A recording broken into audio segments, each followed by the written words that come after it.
Hello children, in this video I am discussing the methods of preparation of colloids. Here I am discussing the methods of preparation of lyophobic colloids because lyophilic colloids are simply found by just mixing the dispersed phase and medium together. So for lyophobic colloids we need special methods. The first method here is the chemical method. In this method, there are different types like double displacement reaction, hydrolysis, oxidation, reductions, etc. So in this first example is for double displacement reaction. You can see arsenic and hydrogen are displacing each other. So in this method, we can easily prepare the sol here. In the second one, to prepare ferric hydroxide sol, the process of hydrolysis is used here. Ferric chloride is hydrolyzed to prepare this sol. The third one is example of oxidation to prepare gold sol. And the fourth is method of reduction to prepare this sulfur sol here. This is also one of the methods to prepare salts, mainly the metal salts. This is called Bredig's arc method. In this method, the metal of which we are preparing the sol are taken as the electrodes and dipped in a suitable dispersion medium.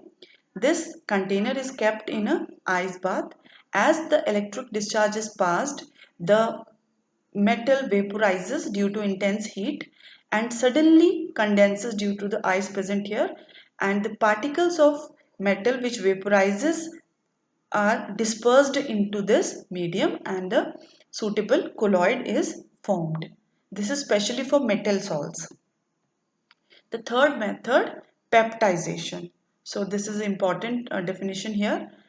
Peptization is a method in which a precipitate is converted into a colloids.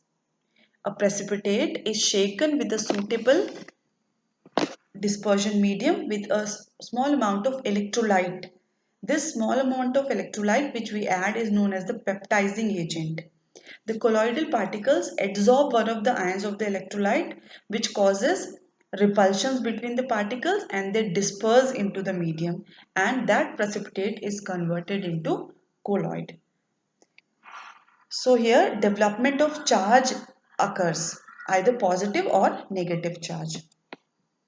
Next, some more terms related to colloids. So we are discussing purification of colloids. The first method is dialysis. It is the process of removing a dissolved substance from a colloidal solution by means of diffusion through a semi-permeable membrane. So here, this is the membrane, dialyzing membrane. The sol is kept inside this, and when the water passes through this, the crystalloids are uh, taken out of this membrane, or they move out of this membrane, and the inside this container the colloid particles remain there. The apparatus is known as dialyzer. Here the bag is filled with impure salt to be purified and is suspended in a tank through which pure water is circulated.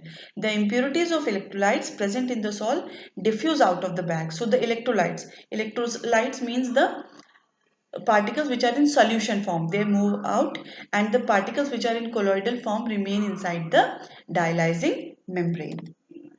Next method is electrodialysis. Here electricity is added to the previous method. You can see the electrodes, cathode and anode here, anode and cathode.